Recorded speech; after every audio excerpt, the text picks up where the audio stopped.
Hello friends, how are you all? Let us start with the topic. Okay, in the previous lecture already we have seen about the market and definition of market and the classification of market on the basis of place, that is local, national and international. The example of mangoes I have given. So now let us continue with this again, classification of market on the basis of time. On the basis of time, it is very short period. That is, very short period is a period in which supply is fixed and price is determined by the demand. That means this the time period is for a few days or weeks in which supply of commodity cannot be increased. This type of market is generally a seasonal one.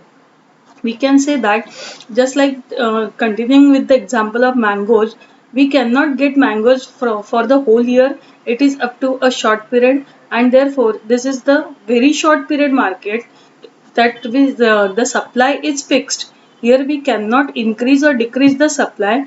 Only time period is the little bit different. That is very short. That means time span. Because of the shortage of the supply, we cannot increase or decrease the supply, and therefore this market, very short period market, is for the very short span of time. Okay, we can say it's a just seasonal one.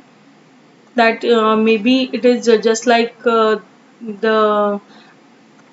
for example, if I want to give you just, I think I have the example in mind, just like very short period market, the person who want to sell some helmets and sunglasses during the period, it's very short period market. It may be a example for this I can give you. The second one is short period. It is a period of less than 1 year. In this period, firms can only make adjustment in inputs like labor to increase the supply of goods and services. So this is the short period market. It is less than 1 year. So here the production is going on, but not so much that it cannot be easily increased or decreased, and therefore again this is a short period market. Long run or long period market, it is a period of time in which all factors of production and the cost of whatever the cost of the costs are available, that is variable cost and fixed cost, they are used in the long run market or long period market. It is for a few years, generally up to 5 years. That means we can say that if the manufacturer is manufacturing the um, right now rainy season is going on, so I can give you the example of the umbrellas. In that case, long period market, we can consider that once the producer captured the market, he will go on increasing the production up to certain level. After that, it may be possible there is a certain stages of production. So at the growth stage and maturity stage, I think we have seen this in the previous, I think, one chapter. So after the growth stage, the production will decline, that the product is in the diminishing stage. So we can say this is the long period market. Just to remember you, just I want have given you the example. It is bit maybe possible some other examples are there in the colleges or in the classes where you are going. You can get other examples also. So just it is the example I want to give so that you can easily understand the point. The next one is very long period, is a production time that is so long that all inputs are available. It is of more than 5 years.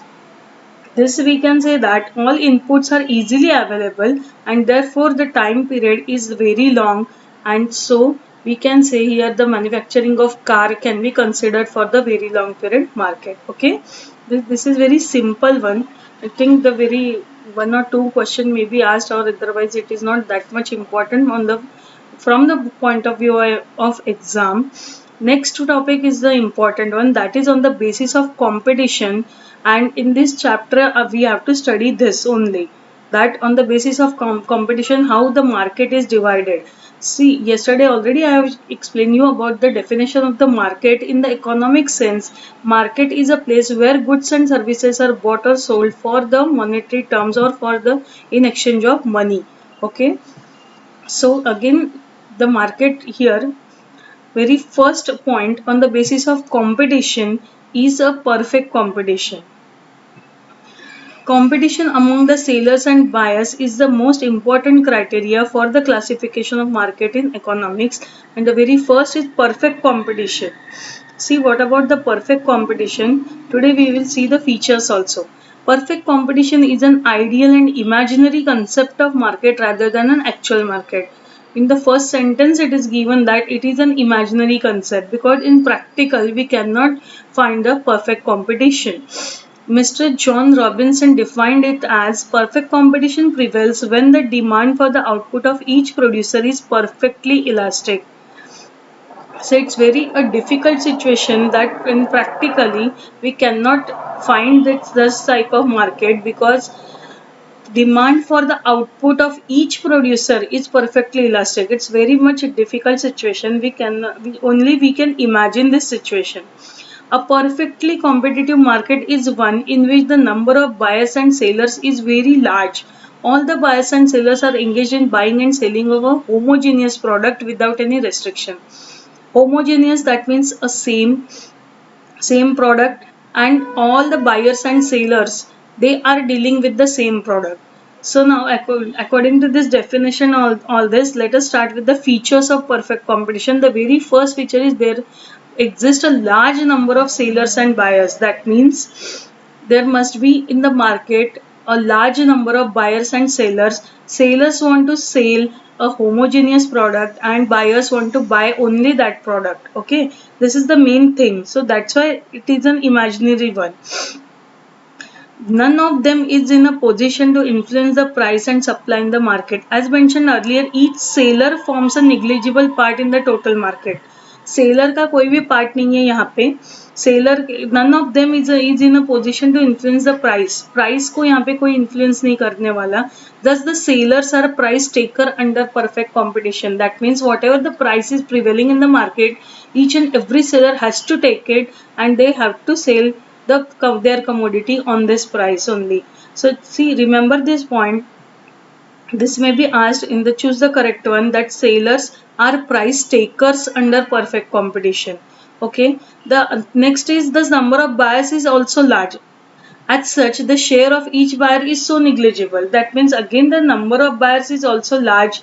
Buyers and sellers are large in the perfect competition, and hence none of them is in the position to influence the price. Again, the buyers is also not influencing the price of the product in the market. Okay, the second point is homogeneous product, and it is a very important feature of this perfect competition that the product or the commodity is identical in respect of size, design, color, taste, etc. That means all the products are exactly substitute of the each other. They say practically this is not possible.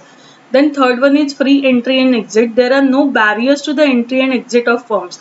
Any firm can enter the market, quit the industry and go to the other industry. That means free entry and exit permits here. Then the single uniform price prevails under perfect competition, which is determined by the interaction of demand and supply. Already we have seen the demand and supply. After this topic, there is a price determination under perfect competition which can be asked for the 4 marks question. So right now just remember this thing, that according to the demand and supply in the market of the commodity, the price is been determined. And seller and buyer both they have to take this price. Perfect knowledge of market. Buyers and sellers possess a perfect knowledge of the market conditions. That means seller and buyer दोनों को पूरी तरीके से market के बारे में सब कुछ पता है. It's just like about the price, quality, supply, कहाँ से product आ रहा है and all that. All these things must be known by the buyers and sellers both. Okay, the next one is perfect mobility of factors of production. That means any factor of production will go to other industry, from there come to this industry. That means labor we can say, because labor and capital only are the mobile factors of production that they can easily go from one place to another. Labor, if they find that this industry is they are not satisfied with one industry, they can go to the other industry. Okay, this is like this can be possible.